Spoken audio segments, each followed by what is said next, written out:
Hey, what's up, everybody? What's Hey, up? hey, welcome Hello. back Shalom, to shalom. Reviews. You guys are doing How are okay? you? It's I'm been doing two good, weeks, man. guys.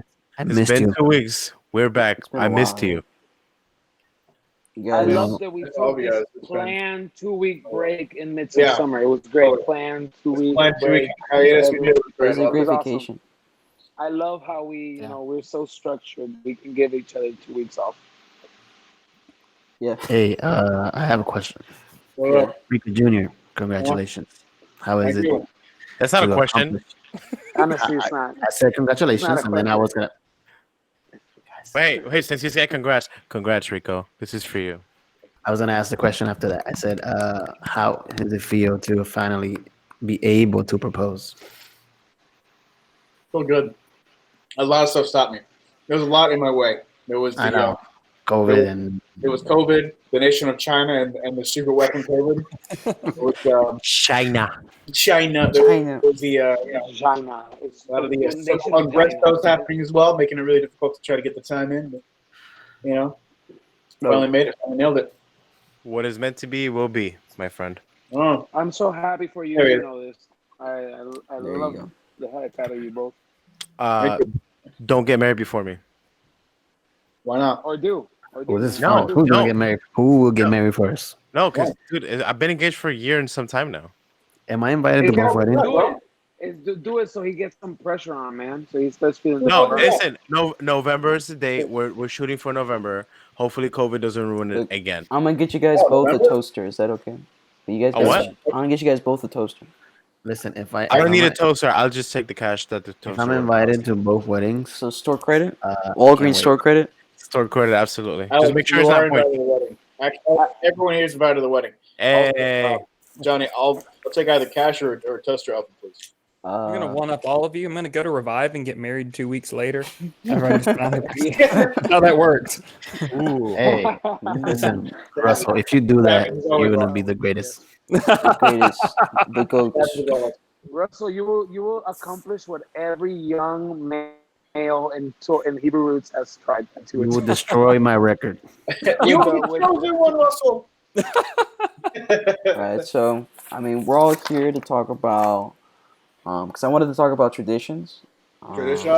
tradition. I want to What talk is about tradition? traditions because I think it's a big thing that's central in the Hebrew roots, and I mean that a lot in a good aspect and also in a bad aspect. And when I mean bad, I mean there's a lot of misconceptions when it comes to traditions. Like when you say traditions to like a regular believer in Christianity, they see dogma, they see stuff that's added to the Torah. See Um, bondage. so it's a lot of things that you have to explain. But also on the other hand, there's like some extremes where people, it's like a do or die mentality, and they create, other groups and sects based on that one tradition. You know, so that's kind of what we're going to be talking about today. Like, where do traditions come from, and what's the purpose of traditions, and what are their benefits? Do they really help us in keeping the Torah and following the Bible and things like that, or are they just extra things that are unnecessary? And I wanted to start it off with the definition of tradition. The dictionary definition was the transmission of customs or beliefs from generation to generation. And, basic example, it could be like a lot of us, we have our family traditions, so some of us do. Um, sometimes that could be like, uh, how do you say it? Cultural traditions. Like, I don't know if Puerto Rico, what traditions you guys do. Um, We do everything. you guys do everything. Literally everything that's a holiday It's a we lot. keep Yeah, just Sure, to yeah. get a So day, just to get a day off. Sure. Puerto Rican traditions that Yeah. yeah, If you look at like the Puerto Rican like work to holiday like calendar, so many holes in it. There's so many blackout it's half days. and half. It's half and half. It's, It's half and half. honestly, it's like a biblical miracle that anything's actually productively done in Puerto Rico with all the Yeah. holidays. It's crazy. The thing is, nothing is productively done in Puerto Rico. And that is why. Yeah, but I feel like, you guys do those things, and when you guys get married and you have kids, you're going to continue doing those things because that's a part of your identity. And I think that's kind of one of the reasons why we do traditions, and also, we also keep history, because things like Fourth of July, those type of holidays that are historical, they, we do traditions like every year. We have a barbecue and we shoot fireworks and stuff like that. But in essence, it's all about celebrating the day America declared independence from Britain. Um, and we keep doing that year after year, and we keep that memory always because of those traditions. And that's kind of the main idea behind tradition. It preserves ideas and history and identity. Um, but the question, I guess, would be like, why is that important? Like, why do you guys think it's important to maintain your identity? Well, I think it's very important to just reinforce the idea that it's tradition isn't simply something that you do or your family does or your nation does. It's something that we all need. Humans as a base kind of necessities, we need tradition, we need culture, we need that. That helps us identify who we are, who our ancestors were, kind of what our core values are. It instructs a lot of the youth of that culture what their core beliefs are meant to be, right? So your traditions kind of they kind of guide you along as you're going. When you ask those questions, then that's when the meaning of that tradition kind of shines through and helps answer those questions. Yeah. So Yeah, it's important to know that, because people, at least today, because it's 2020, right? Yeah. The word tradition, the word custom, that sounds archaic. That sounds ancient. Like, oh, we don't need traditions. It's the future. We're in the future now. But no, even today, even now, our societies and the world is still ruled by traditions and ruled by cultures, and it's important to understand why that is. Exactly.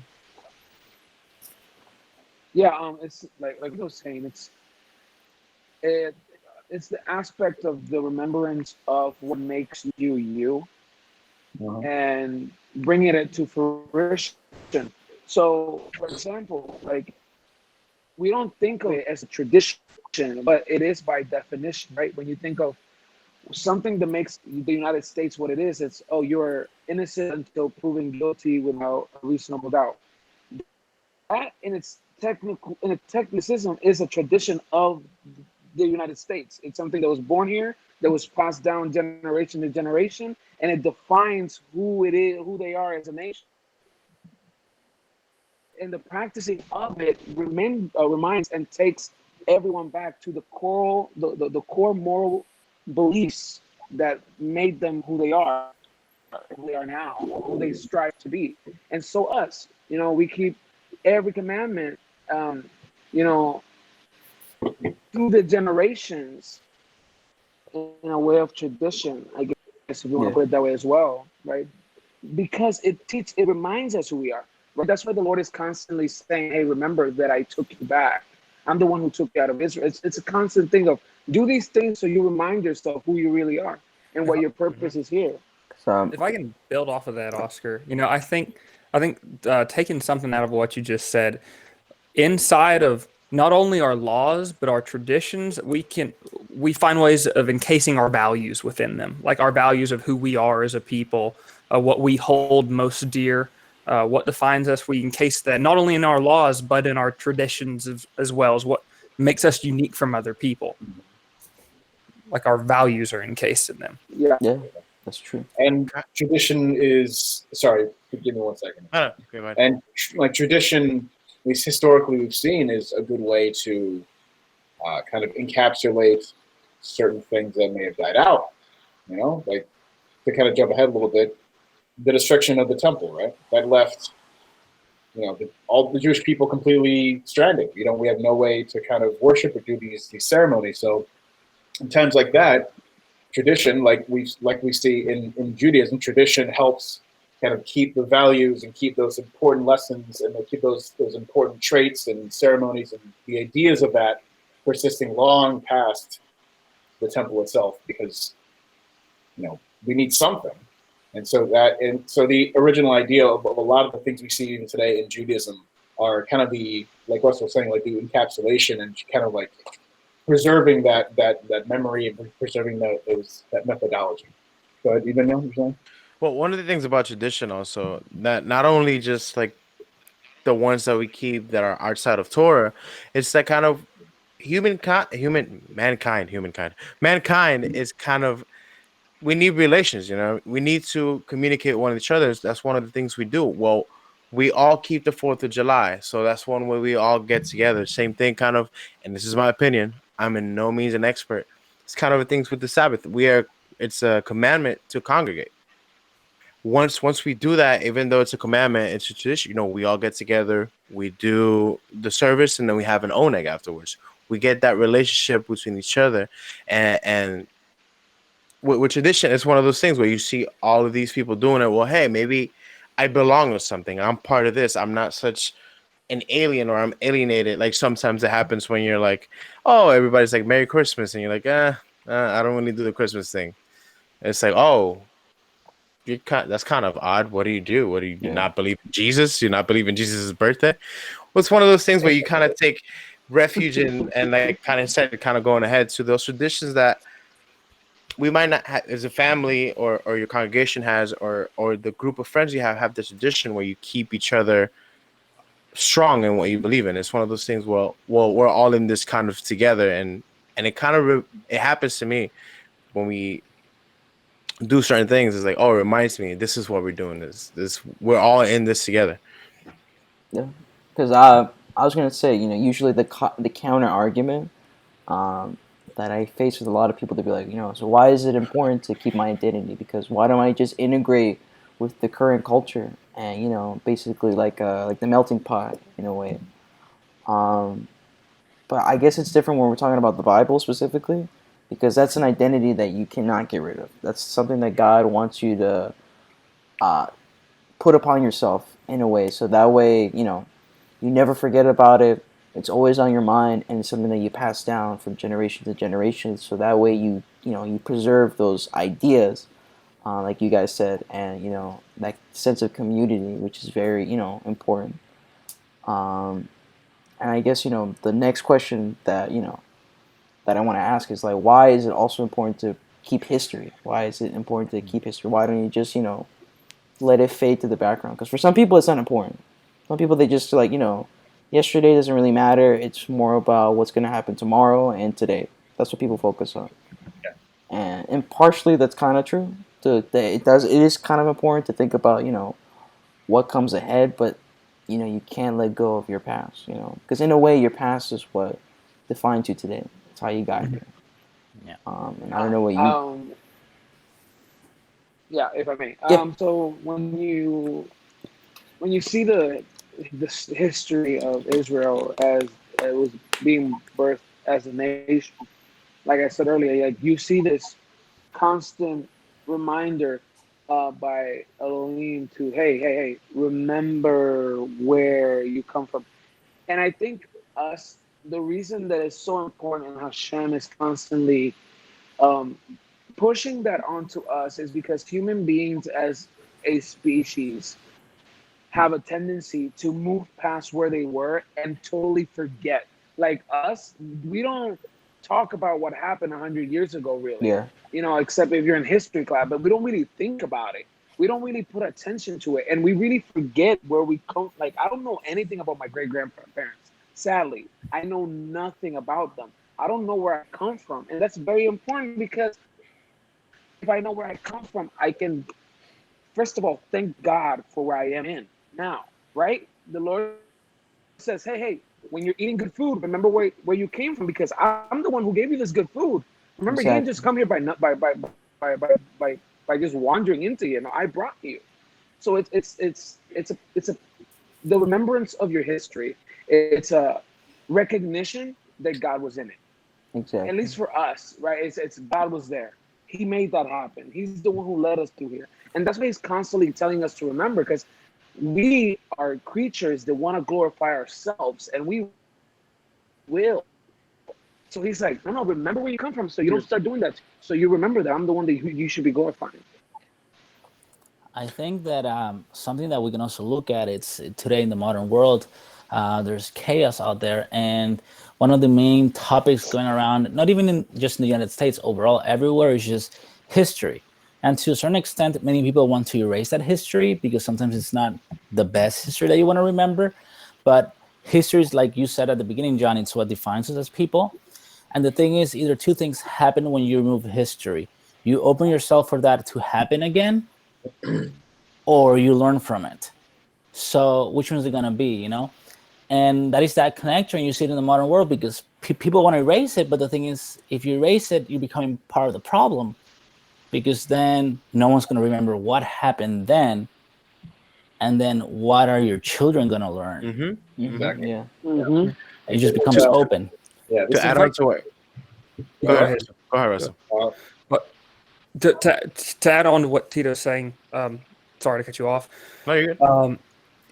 It's really like I'm a history major, and studying history, especially out of the United States, you know, some things are messy, but some things we have a lot of things to be proud of as a nation and how far we've come, how we as a nation, the United States, how we've been radically different than most nations that have ever existed in history.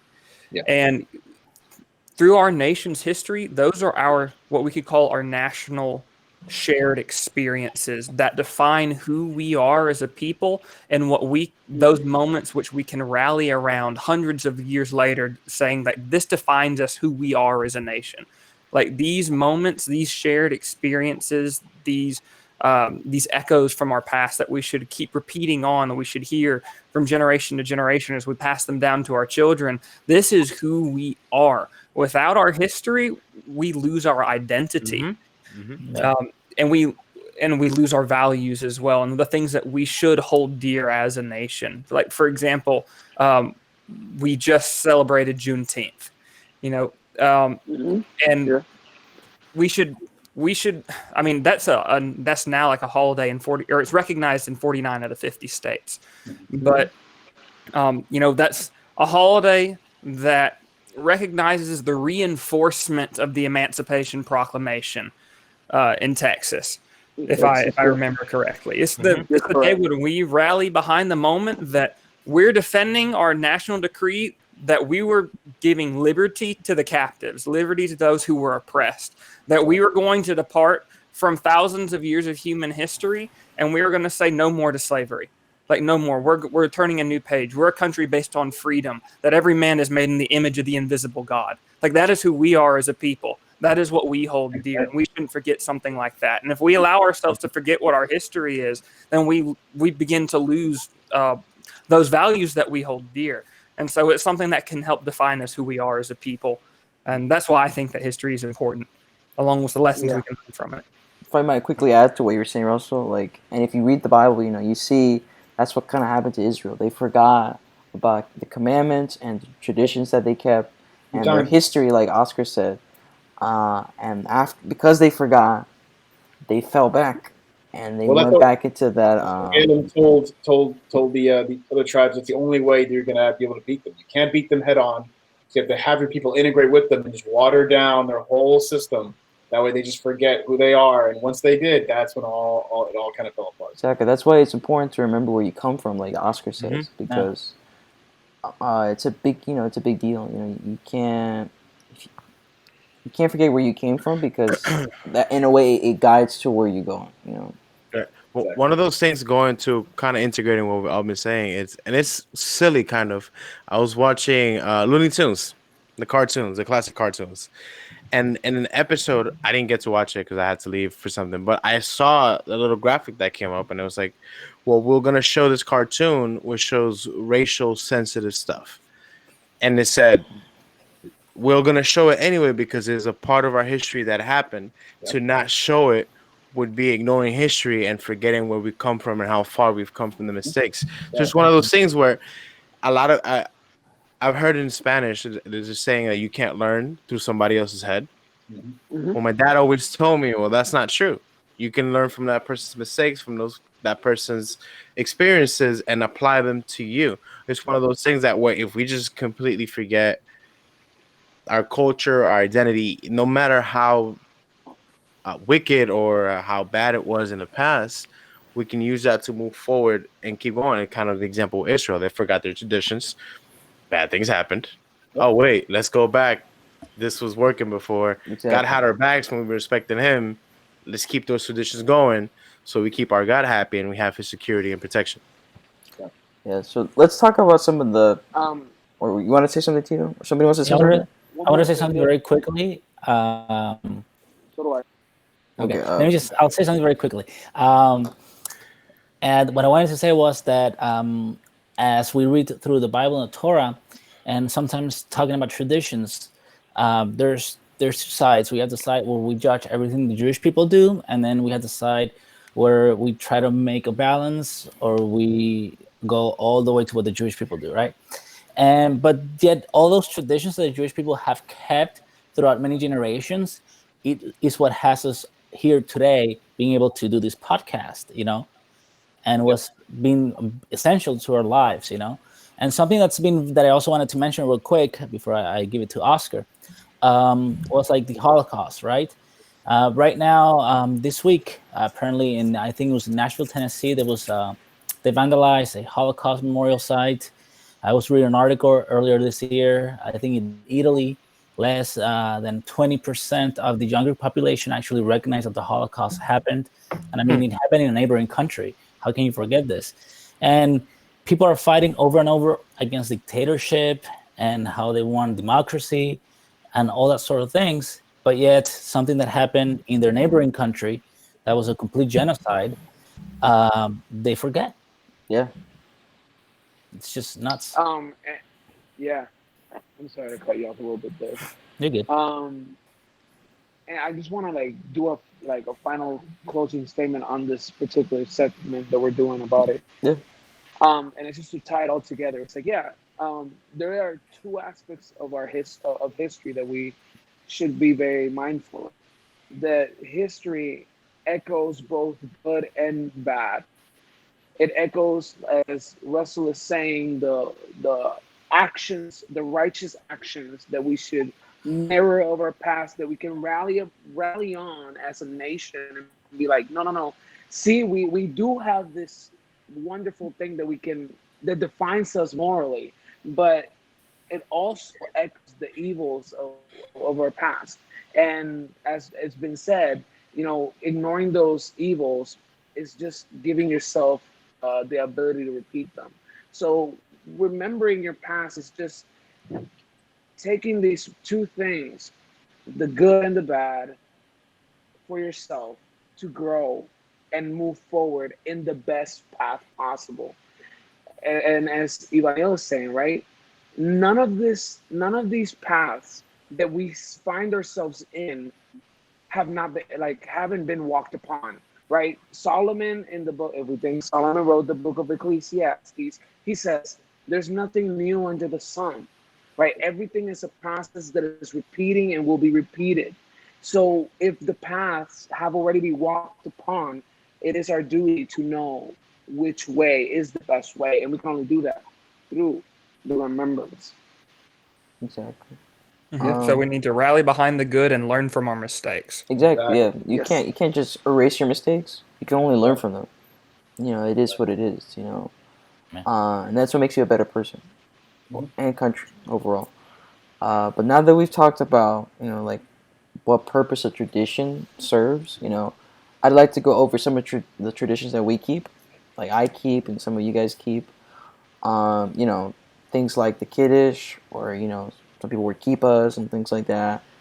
I think that's always like the biggest thing, because that's what people see first. Like if I invite somebody over to my house for Shabbat, and you open up with the prayers and the Kiddush, and you start praying for the bread, a lot of times they react like, like, what did I just get myself into? Yeah. Like, this guy's in the cult. He's gonna bring out the hoods, and I don't know what's gonna happen next. But I think the big problem is it's just not knowing where these things come from in the first place and what purpose do they serve. Like, for example, like the Kiddush, I know some of those, the prayers and the way things are done are from, the way things were done in the temple. Like the bread that we pray for comes from the idea of the showbread. The lighting of the candles comes from the lighting of the menorah. Russell, you can correct me if I say anything that's wrong, I forgot what else, Well, there's the idea that Judaism as we have it before the destruction of the Second Temple, right? The Pharisees were very big, and I would go as far as saying that we give the Pharisees a lot of flack, coming from a Christian tradition, right? Yeah. In our coming from Christianity, we the Pharisees are the bad guys, but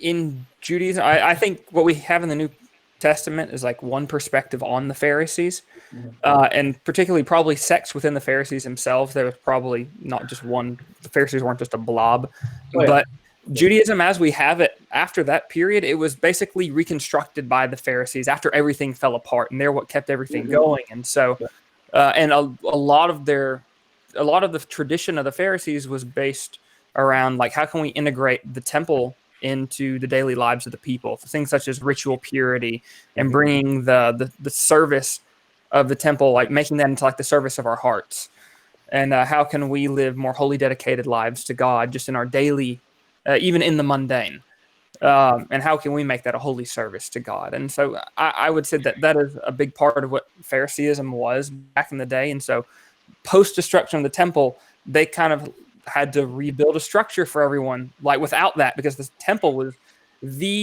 everything was centered around the temple. It was the beating heart of Judaism. It was the moral and ritual center of everything to them. That was it. Everything. It was everything. And now it was including economics. So when that fell, most of the country fell with it. And everyone was pretty much in poverty for a while for that. So you had to restructure everything, the entire society.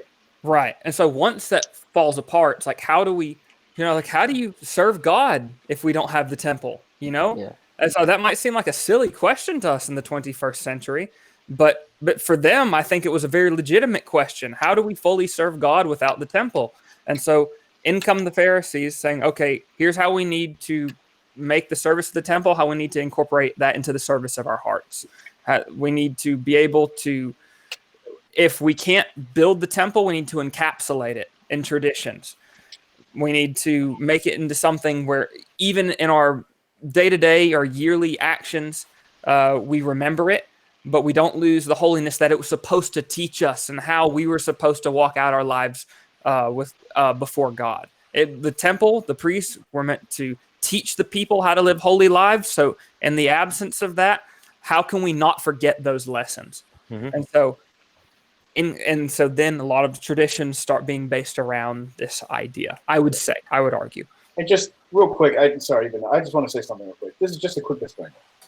Anyone who watches this, anyone who listens to this, it's important to understand the traditions of Judaism. And before you start speaking out against them or saying this or that, or it's heretical or whatever, understand the meaning and the purpose behind it. Now, I will say there are some groups in Judaism with certain traditions that are just absolutely wacko, completely crazy. I get that, totally fine. That's different though. I'm talking about core basic traditions here. A lot of people bash, a lot of people deny, saying it's too rabbinical, it's too Jewy, it's too whatever you want to say. Do some homework, do some research before you really speak out against it, because a lot of that is the things that allow you and me to even come into power. So correct. Even though you want to say something? Yeah, kind of adding to what Russell was saying. I don't want to, because I agree with what he said 100%. The Pharisees did play a good role in what we keep today mostly, but I don't want anybody to go astray and just kind of like, yeah, Pharisees 100%. There was multiple Pharisees. There was two schools of thought. So according to what Russell said, which was great, I agree 100%. Do you like Rico said, do your research before you either bash anything or agree 100% to anything? Because in the book of Matthew, when a lot of people hang on to, oh, well, he said we don't keep the Jesus or Yeshua said we don't keep the laws anymore. Well, when you do the research and look at it from the actual context, well, he's saying to laws that certain Pharisees created, that there were rules, and they were like, no, these are laws now. That's it. You're going to have to follow this. Well, it was like, no, hold on. We have a structure. We have a constitution. We have some laws. Follow these laws, and those laws that don't agree with what we have here, dismiss them. But there's a structure and something we have to follow. And it's a lot of things that I see, like, when I tell some of my Christian friends, like, I don't eat pork, and they're like, whoa. Yeah. Wait a minute, buddy. Yeshua died for all of our sins. You can do whatever you want now. But it's like don't be so quick to push something away without let me read upon it. Let me do something. Sometimes with everything that pretty much everything that comes with the word of God is a balance. Understanding what is actually coming from God and understanding his actual context and studying that, and what is coming from, I think this book meant this, so I'm going to do that. You may have an interpretation that might have an addition to it, but there's a structure and a certain way of things, and a lot of people look at tradition like it's like, oh, these old guys following these old traditions. Like Rigo said, we're in 2020. We don't need any of that. We're good. Traditions though for old people. We're going to create our own traditions now. It's about the balance of everything and understanding what traditionally we understand and helps us keep the Torah, keeps us grounded, and things that are just, I decided that I think this dream meant this, so everybody's gonna have to follow this from now on. I just kind of want to add it to that. And again, what Russell said, I agree 100%. Not all Pharisees are bad. Not all Pharisees are good. It's just kind of, it's kind of like all of us. We're not all perfect. We're not all evil either, you know? Exactly. Oscar? Awesome. Yeah, I'm gonna take a minute. I'm gonna try not. Yeah, I'm gonna try not to consume too much time. I'm gonna go get it. Whenever you're done, Oscar, I would like to say something. Okay. Yeah. You want to say it now? I'm just kidding. You go ahead, brother. I'm gonna go to three points. First one. I want to talk a little about my story. Right when I first started Hebrew Roots, I was not at all, like 100% against traditions. I saw them, and I don't want to say that I abhorred them because that is a very strong word, but I very much disliked them. I thought that they were very restrictive to my relationship with Hashem. I thought that it just felt like shackles in my seeking the Lord. And it's because, I want to tell you who are watching, that it's a process. That's the first thing that I want to put out there. Don't be scared to share your feelings. Don't be scared to, recognize where you're at, because it's a step-by-step thing, and we can't force you to like go into the deep end and understand everything immediately and want to do everything immediately, because we all go through our own processes, and sometimes it's going to take you a little longer to understand something, especially when we don't understand such things. We just don't fall in love with them because we don't understand them. We don't understand the meaning. As my brothers are saying, take your time to investigate. And I remember this one person told me that, the purpose of traditions is to beautify the commandment. And I was like, not only them to beautify the commandment, I love the commandment as it is myself. I don't need nothing else. And true, let's be honest, technically, you don't need anything else. As long as you keep the commandments, you're good, right? That's what you need. Yeah. But the thing is like, what's gonna help you differentiate what Shabbat is? Exactly. Right? Shabbat is just a day of rest, right? You just go home, don't do nothing, stay. But suddenly you add these traditions, these small details, and suddenly you start making Shabbat something more intricate, more beautiful, more something that you can more latch into, right? Because some commandments are kind of bare bone, right? Yeah. Because they're meant to be just followed. And what the commandment does, like the tradition does, is give it a little bit of more meat so that you can hook your teeth into it, so you can grasp it better, so you can understand it and fall in love with that commandment. And my second point is, something that happens a lot, and I don't know if it's going to be mentioned later, but something that happens a lot is, in difference of traditions, a lot of hatred can be born. And I think it's very important that as we grow and we're learning, we can't be hasteful into jumping into conclusions that because someone does a tradition that we don't do, or they do it differently, it's a reason to separate ourselves from them. Again, the commandment is the bone, and it's really what's important. And what the tradition does is give something a little more to latch into. So if someone does it a little bit different, we shouldn't jump to anything. We should understand them. We shouldn't hate them. We shouldn't differ with them. We shouldn't even it shouldn't even be our desire to be like, you're wrong. you should do this. No, it's, oh, let me see and tell me why you do it that way. I want to understand. And my final point, which might be my most controversial one, and it's my opinion. You know, you don't, guys here, you don't have to like align with me. Oh boy. There's this Talmudic, like, there's a story in the Talmud. It's a story. It's nothing more. It's a story where Moses is in heaven, looking down at the Jews, and he says, and he sees them keeping Torah, and he's like, I don't understand what they're doing. This is not what I told them. And an angel is like, yeah, because they evolved and they kind of made something new. And he was pleased with what he saw. I'm not telling you to take that 100% and be like, yeah, let's change the Torah. No, wait a minute. Take a second. Pause right there. But I think there's something kind of cool in that, which is, hey, we evolve, right? We change times. We're not in Middle East. We're not in year -2000. We're not there, right? We're not there. We're in 21st century, living this new life. So, and we're taking these bare bone commandments, and suddenly we're adding something to more satisfy our need at this time. Like, suddenly there was nothing in the Torah about, hey, don't watch TV in Shabbat or nothing like that. But you want to add a couple traditions for you because it's going to help you out in Shabbat. And you start adding them and you start modifying. Hey, as long as it's in the context of what Torah is, I think it's okay to experiment. Like, I have this tradition that I kind of added it to my repertoire, right? And it's, you know, in the Kiddush, right, there's the salt and for the bread, right? And the salt represents everlasting covenant, right?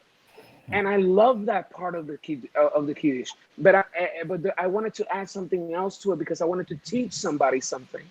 I was having a meal with somebody at their house and I was teaching them the Kiddush, and I was like, hey, let me add this so I can teach them this. And I was like, okay, cool. So I told them, hey, regularly, when we're dividing the bread, we just pour the salt over the bread in general and then divide the bread. But I put a bowl of salt on the table and I let them take the bread. And I said, okay, so this salt represents perpetuity and the everlasting of the covenant. Now, normally it's already in the bread, but I want you to take a step further and I want you to dip your bread on that. And I want you to make a conscious decision that you want this to be an everlasting covenant, that you desire for this to be something that you're going to seek for the rest of your life. So take a moment and put your salt in it and look for your own salt for your bread. And of course, that's not something that the Jews teach. It's not part of their tradition. It's something that I kind of put in a little bit of extra flair, but with a purpose, with a bone, with so it's a little bit more meaty, right? So don't be afraid to add something that helps you keep the commandment, that helps you understand it. And with that, I give my time. Oh, wait, Russ, you wanted to say something, right? I was going to start kind of like looping back to what your initial question was. Mm-hmm. Tito, if you wanted to say something before I start doing that. What do you want to say, Tito? I was just going to say it's going to take me just a couple of seconds. And I just wanted to say that that's the importance of rituals. It makes that connection. We are people that we deal with emotions. And by being able to make that connection with certain traditions, that is what keeps us and reminds us of many things like that. Overall, although Shabbat is not a tradition, but if we were to look at Shabbat in a sense, in a more traditional way, it creates a connection every week with God. Oh, wow. So that's the concept that you put. That's the concept that some traditions that encourage the commandments and the Torah bring to the table. So you're able to connect in different aspects within the Torah and God. Well, before you loop back, like covering what Oscar was saying, no, I think you made a lot of good points. Because I mean, for example, like when you first start out in this movement, the first thing you want to do is keep the Sabbath, and then the first question you ask is, "How do I keep the Sabbath?" And that's the biggest conundrum. And then you start learning about the Kiddush, and it gives you like a structure. And it's a structure that you can follow and that you could teach people, like you said. And you find different methods to teach people because everybody's different. Everybody gets freaked out by different things in the beginning.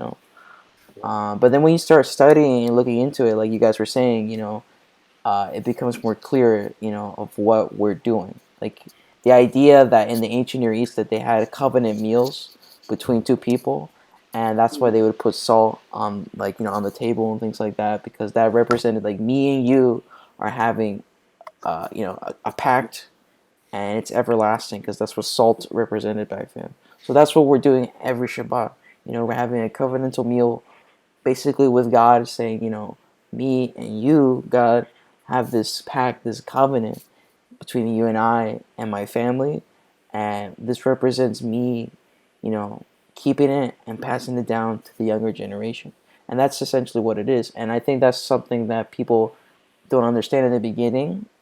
But the more that you, like one of you guys said, I think it was two of you guys said it, the more that you look into it and do your research, the more you understand it. And like, I think it was Oscar that said, when you understand something, you start to essentially like fall in love with what it is, because now you get it, and you do it more, not just because I gotta do it, but because I love doing this, and it's fantastic. So now going back to Russell. Looks like Oscar's kind of just dropped out for a second, but Yeah. I was going to bounce off what He said he's done. I was going to bounce off what the three of you have been saying. I think it's so important how what Oscar said, that certain commandments are bare bones. Yeah. That a lot of commandments are perhaps intentionally vague. Perhaps so much of it was we're given the written commandment, and then so much of it was to be determined generation from generation. How are you going to fulfill that commandment within the circumstances of your time? And if you think about it, the nature of Torah itself, if we're thinking about it in the day in which it was given, it was very much an oral thing, because you had a written Torah, but not everyone could read. You may have a written Torah, but not everyone can read. Not everyone's going to have a Torah in their household. Whenever you move into the land of Israel, okay, maybe the Levites might have copies of the Torah scrolls. Maybe your town might be lucky if you have some of the scrolls of the Torah. They weren't always bound up. The 5 books weren't always even bound together. You might be very lucky if you have the book of Deuteronomy or, say, Exodus. But so much of how you kept the Torah was not reading it from the book. It was passed down orally from generation to generation. It's like, this is what it means to keep the Sabbath. This is what it means to honor your mother and your father. This is what it means to be an Israelite. Like, let me show you by example, my son. Let me show you like how my father taught me and how his father taught him. And in matters of confusion, we go to the Levite, we go to the priest, and we ask him. But so much of it would have been an oral thing, just by nature, within the time it was given. So much of it would have been passed down orally. And so much of how those commandments would have been kept, there would have been a traditional side to it, just by consequence. And not necessarily a negative consequence, just it was just part of the reality. Their circumstances were very different than ours in the 21st century. They're going to have a different approach on how to do this. And that's how they would have passed it on to their kids. So that being said, and I want to make the disclaimer, add to what Oscar was saying. I think and what everyone's been saying, I think a lot of people are very uncomfortable with the idea of tradition. I think many of us feel burned from the traditions from which we've we've inherited from Christianity, some of which have questionable origins, and some of which developed simply within the mindset that not all of the Torah is valid today. So even if they weren't coming, say, from another religion, they developed out of a faulty mindset, or an incomplete mindset, I might should say. And so, but the traditions of Judaism, and we need to be discerning in everything that we're reading. But I agree with Rico that the more you read, the more that you'll find that there's a lot of substance here. They have developed, by and large, from a people that has never rejected the Torah in its entirety. A people that has kept the Torah and passed it on from generation to generation. They're not pulling their traditions by and large from things of outside origin, but they're doing it within a community that has always held fast to the commandments of God. And some of us may have this idea that tradition is bad because Yeshua was all about the written commandment, not the oral tradition. And if for those who have that mindset, I would like to challenge you. Was Yeshua against tradition, or was he against elevating traditions to the level of a commandment and then beating people over the head who didn't keep the traditions the way you kept them? There it is. Right. Yeah, exactly. So looking at the traditions, so kind of bring it back to the temple, right? And our Sabbath table, our Kiddush, and the candles and the bread. So much of this grew out of this mindset of we're keeping the Torah. This is what it means to go from generation to generation, passing the commandments on to our children. What does it mean to keep the Shabbat, right? And so within Phariseeism, they tried bringing the temple into the home, right? We've got the bread and our wine on our table, which is like our altar before God. You know, all of Israel congregated. They met with God at the altar. Your offering, if it might be a peace offering, say you're going to eat some of that, and the other part's going to go up to God on the altar. That's the table of God in the temple. And so in the home, your Shabbat table becomes your microcosm of an altar, where you have your bread and your salt and your wine, and you're fellowshipping with one another around the table in a holy conduct, in righteousness and holiness and purity, in honor of the God of the universe. And so you're trying to bring the temple into the home. And so Shabbat, like, how do we keep Shabbat? Like, what does it mean to do that? You know, you shall keep the Shabbat, you shall sanctify it. And so whenever we talk about Kiddush, that comes from the same root, the same idea as the word for holiness, Kodesh. It's the same root. And so the Kiddush is how it is the tradition in Judaism of how we sanctify the Shabbat by verbal declaration. I think within the Hebrew Roots movement, many people have this idea that the Kiddush is we bless the bread and the wine. That's our Kiddush. That's our Kiddush. Yeah. And that's a part of the overall ceremony, but that's Right. not the Kiddush prayer itself. The Kiddush prayer itself, which unfortunately has gone unnoticed by, I would say, most of the Hebrew Roots people that I know. And I have a feeling that if it's like that in my entire city, and we have many different Hebrew Roots groups, I have a feeling that that's how it is in many areas as well. Perhaps y'all know of congregations that would say the prayer for the bread and the wine, but they wouldn't say the prayer for the sanctification of the Shabbat. Yeah. Right. I agree. And that the core blessing of the Kiddush service is you read some passages from Genesis in this service, and then you say this prayer for blessing God who sanctifies the Shabbat. And that is the main prayer that everything's focused around. But it goes back to this idea in Exodus that you're to rest on the Shabbat and you are to sanctify it. And so the Kiddush prayer sanctifies it by verbal declaration. It's a traditional way of setting the Shabbat apart. So that's just one really cool tradition, in my opinion. Yeah. Oh yeah. Something that I wanted to say very quickly was that in regards also to like research and making sure you get like facts and things like that, is that many of the traditions that we do today, not all of them, just a large portion of them, they started out when the Jews came back from Babylon. They started traditions actually there, and then they were instituted by the Great Assembly, which many of them were prophets. And like we read Nehemiah, we read Ezra, and those are canon books, right? And although these traditions are not within those books, but they were instituted by the body of those same prophets. And then they just kept being carried all throughout the first century in the time of Yeshua and all. So it is important to do research, because just because it's not in the Torah, it doesn't mean like they don't hold any value to it, or it was not done with people that we to this day hold at high regards, you know?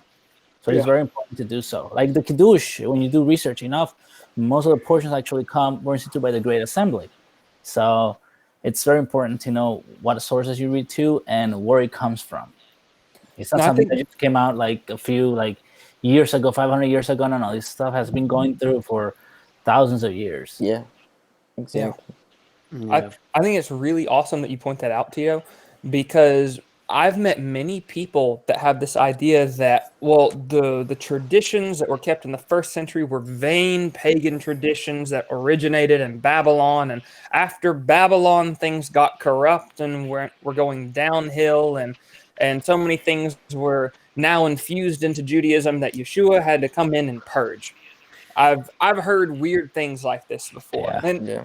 and Yeah, it's so important what you said, that many of the traditions which developed in the Second Temple period and which have held out today are believed to go back to this body known as the Men of the Great Assembly, who were like this. It's traditionally believed to have been a group of 120 elders and prophets who convened kind of towards the beginning of the Second Temple period and started laying out, okay, here's what we're going to do. Here's how we're going to keep certain commandments. It's believed they instituted certain blessings and other things for the people to keep. It's essentially like building a fence around the Torah, basically to keep them in the safe zone so that they don't go back into paganism. Right? Yeah. The intent of this body of elders who was making these traditions was not to lead the people astray, but they were coming out from Babylon. They were coming back from exile. They had the mentality, we want to go back to the land of Israel. We want to rebuild the wasteland. We want to plow the fields. We want to rebuild the temple. We want to return to the Torah of our ancestors. We want to make sure that we do everything within our power to never go back to Babylon.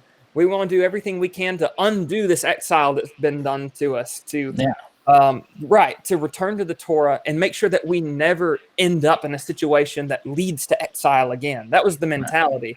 And so they were doing everything they could to get away from paganism. Yeah. And to add to that, this is my opinion. That's completely my opinion, 100%. But I will not be surprised if any of the traditions that then later on were established within the Second Temple period actually came from the First Temple period, and they were carried away and they were kept as the rituals that we know today within Babylon by this great man, that then they were able to bring back and carry again and restore the temple. Because with all that time in between, all that much time within exile, how were they able to restore the services and everything within the temple? There's not really that much expansion or detail about those sacrifices from the Temple of Solomon or anything like that in the Torah. So, this brings up a really good idea. That's the idea of cycles. That's that history really demonstratively works in cycles. It works. It's cyclical. It's a weird thing. Time is linear, but it seems like our history is cyclical, right? Yeah. So the people of Israel have gone into exile multiple times. This isn't the first time. This might be one of the longer times, but this is the first time.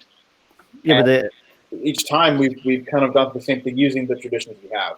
And so just to understand that, we're just going through another one of the cycles. It explains a lot of how we've been able to persist this long. Alex, you're saying?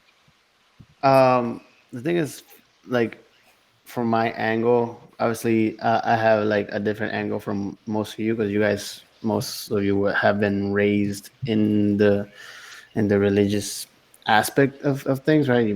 Most of you have been Christian since day one, or I started in it. But for me, it was a how do you say, culture shock, right? Because we were talking about history and culture and things that we do, right? And me learning, because I had an understanding, right, in my culture and my aspect and point of view of what religion was and God was. And so from what I knew, right, of a God, his son, right, and all that, to understanding that there was a purpose to it, right?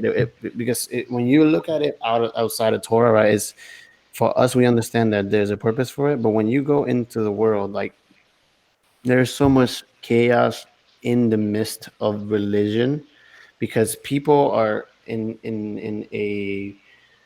they're seeking God, And so what they're being fed is mostly to their ego, right? So they're looking for God, and they're giving something to fulfill their sorrow or their need of something to connect with God, right? And so they're given a motivational speech instead of what God wants them to fulfill or do, right? To connect with Him. And so when I encountered the tradition side of things, it wasn't a culture shock for me, but it was a culture shock and understanding that it was something that was very, very sensitive, not only in our Hebrew roots movement, but in Judaism and in Christianity, right? You encounter that there, once you touch culture, once you touch tradition, there is a lot of egos that clash, right? Because when you touch traditions, you have to, in a way, contradict certain mindsets that leaders mainly have of how they approach the masses, right? And so my thing was is like there has to be a purpose to it, right? There has to be a reason for traditions. And so my biggest eye opener was Walter, in a way, because Walter explained it in a way that you guys have talked about in this whole podcast. Is the purpose of the tradition is to pass down values to your children, right? To the next generation. And so, as humanity, the the goal of humanity is to seek perfection, right? You are trying to reach this way of living that you are everlasting and you live forever type thing, right? And so, as humans individually, we are constantly seeking that, right? But for us, in the biblical side of things, we are giving the blueprint, which is you obey God, and in that process of obedience, right? It's not gonna take a day, right? It's gonna take a process of obedience, right? That's what the tabernacle is there, the temple, the sacrifices, the continuation of traditions and commandments that purify you, right? And build you up as a individual so that you can prepare yourself to be in the presence of Elohim, right? And I think one of the most important aspects that I learned from Yeshua or Messiah is that the easiest way to approach this perfection is the concept of free will, of giving up your free will voluntarily, right? Because if you understand God is almighty, all powerful, right? But once the the purpose of the tradition is like when you have a girlfriend, right? You don't have to buy her flowers, you don't have to buy her chocolates, right? But you do it to let her know, listen, I care for you, right? And so besides the commandment, right, the basic thing of I keep the Sabbath, let's say the Jewish people have taken what the Elohim gave them in the temple and they have implemented in their homes, saying, "We love you so much that we have brought the temple into our house." Right? And so I feel like, in a way, right? Yes, traditions have been taken out of control and out of context, right? But there is a function that we play in it, right? Because we say, if you go and find information, you will understand that there's a context in the Bible. But many people are not going to go and find information, right? And so, in a way, we have to understand that we play an important role in this, right? And that's where I feel like the egocentric part of it comes in, right? Because we're all personally searching for our personal goal or function in the kingdom. And at the end of the day, our function is to be a group, a community, right, that support one another, right?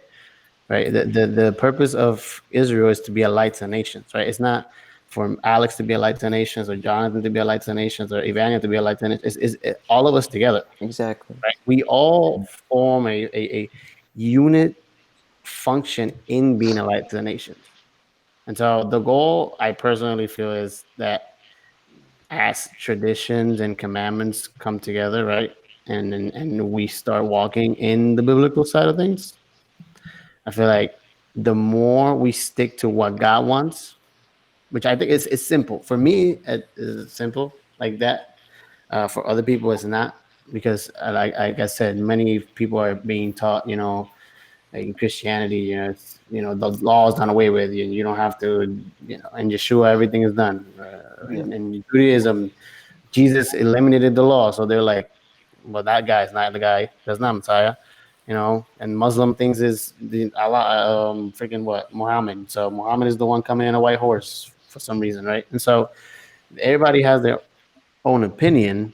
But what I told Jonathan today is like, Yeshua spoke with an authority, and it wasn't just because he was the Son of God. It was because Yeshua was fulfilling Torah, right, the right way, right? He was being obedient, and he was being generous. He was being just. He was being righteous, and in that process, you cannot go against Yeshua, right? The people that went against Yeshua will have to answer to the Father, because he had no fault. He was just being obedient. You know what I mean? And so the moment that we understand that, right, in the whole mixture of traditions, right, we have to be mature enough to understand that there's things that we're not supposed to be doing, right? Like that when the tradition goes over the commandment, common sense tells you, and Yeshua told you, no, don't do it, right? But if the tradition connects with the commandment and it helps you grow and it maintains you in the circumference of holiness and purity, then apply it. It doesn't hurt you. Yeah, exactly. You know what I mean? I feel like for us now, right, when we look at the world, it's a different thing, right? Because in the world, is a free for all. Everybody has an opinion. Everybody has it. But once we come into the biblical side of things, the world can have many opinions, but there's only one that matters, and that's Elohim. Yeah. And I think that, sorry, Oscar. I think that something that someone mentioned earlier, and you kind of touched also on it, is that traditions, they also bring structure to the body. And right now, especially with so much chaos going on, having the structure, it's essential and very important. Like the world is in chaos, and then if we are supposed to be the light into the nations, like I was actually thinking about that verse of a verse like that today, before Shabbat. How we're able to do that if we have no sense of structure whatsoever. Exactly. So that's something that tradition also helps with. And also to make the disclaimer, I don't speak for everyone here, but I don't think any of us here promote like we don't walk a certain amount of distance on Shabbat, or like most of us drive on Shabbat. Actually, we don't cut the toilet paper into tiny pieces for Shabbat. And like if you do it, that's fine. I'm not judging anyone. And I mean, there's a difference. Like you said, you do to the level that you feel comfortable doing and to what you want to do. But I also just want to make that balance. Like we're not promoting any type of like extreme either way. But if you want to go all the way to that extreme, as long as it doesn't remove you to the weightier matters of the Torah, go ahead and do it. Well, I think that's the biggest issue. I think that's the biggest problem with traditions is when somebody puts it over the Torah, and not only that, but tries to impose it on everybody else. Like it's law and it's canon, and that's the big problem that happened during Yeshua's time, is that they were putting laws that were not in the Torah, putting it above the Torah, and giving people a hard time. Giving people a hard time to to have a balanced structure and things like that. Sorry, something happened, so it like threw me off. I don't know if you guys saw that. Yeah. Yeah, I was like, thought I got hacked. China. If I could bounce off what the two of y'all are saying real quick. I'm sorry, Oscar. I know you want to say something. I'm sorry, man. But I think that's so important what both of y'all are saying. Like, one that there were traditions in the first century that went out of control, and at the same time, like tradition also provides it provides a structure for everyone to rally behind. And to the idea that tradition gives structure. Think about Judaism. Whenever we think of Judaism, if we look at the Jewish people, whether it's like any Orthodox synagogue, whether they be Ashkenazi, Sephardic, Mizrahi, Yemenite, like Hasidic, whatever, they're going to be praying. Like the people that go to that synagogue, if they're practicing, they're going to be praying 3 times a day. They're all going to have Torah services. Yeah. Like you go to conservative synagogues, and even Reformed is a bit more watered down, but they're still going to retain many of these traditions. And so the Jewish people are more or less doing the same thing as one another on the surface level. To an outsider, it all looks the same, but you'd say, oh, they're all basically doing the same thing. They're praying 3 times a day, and that's a tradition. The whole idea of praying 3 times a day, like 2 of those periods of prayer are linked directly to the daily sacrifices in the temple. Yeah. Yep. These are traditions that go to the temple periods that are based around it, and it gives structure for the people to bring the temple service into their lives. And it has provided a structure that has not only have the Jewish people maintained the structure, but the structure has maintained them throughout history. Right. Yeah. And it's so you have the idea that on one hand, tradition can provide, so you can have structure through tradition, or everyone can do what's right in their own eyes. Yeah. Right. And unfortunately, in Christianity and in many sects of the Hebrew roots movement, everyone does whatever they want to, and no one could say, they look at that, and the only thing that defines it as Hebrew roots in some instances is how I want to be careful on how I say this, but and how different it always is. Yeah. Because you can't just, they're not all doing the same thing. You're going to find something different everywhere you go. People aren't they aren't acting in one unified accord. But on the other hand, you have this idea that tradition can get out of hand. And I think it's really important to realize how that can happen. Like in the Second Temple period, Yeshua kept a lot of tradition himself. But at the same time, you had people that were trying to elevate tradition to the level of commandment. And it wasn't bad that they were keeping traditions, or that they were being stringent on keeping them, but it was that they were trying to bash people over the heads who weren't doing exactly everything the way they were trying to do it. Exactly. And I had something I was going to say about that, but I forgot. So go ahead, Oscar. Sorry. No problem. I'm gonna use Christmas as an example for this, so please take it easy on me. But tradition, as you all are saying, one of the greatest benefits of is unity. When we started this episode, we started talking about Puerto Ricans and how they celebrate all these things. But one of the holidays that mostly defines Puerto Rican is Christmas. They celebrate Christmas unlike any other culture. It's crazy. They celebrate it. It starts in the after Thanksgiving, and it ends in the end of January. It's freaking nuts. They celebrate it for 2 months. But when you went as a Puerto Rican who used to celebrate Christmas, right? Like there's a purpose behind Christmas, right? And the purpose behind Christmas at the moment was the unity of a family, like the coming together, having this love. That's true. And it didn't really matter if you had the pork. It really didn't matter if you had the rice with peas. It really mattered that the other things that are tradition really didn't matter. But they identified us and united us for a purpose, which that purpose was the unity of the family, right? So when you have these traditions, their purpose is to unite us in the keeping of a commandment. There you go. Mm-hmm. And as you guys are saying, it gives us structure, and we can present ourselves to the world as, we have something put together. It might not be all 100% the same, but you see us with this model that we have to show you, right? And to finish off with what we've been saying about the first century Pharisees, we do that sometimes too. We just don't realize it. Mm-hmm. Because it's not as obvious as oh, hey, you're not doing this, as you're saying, Russell, bash them over the head, right? It's an interpersonal thing, right?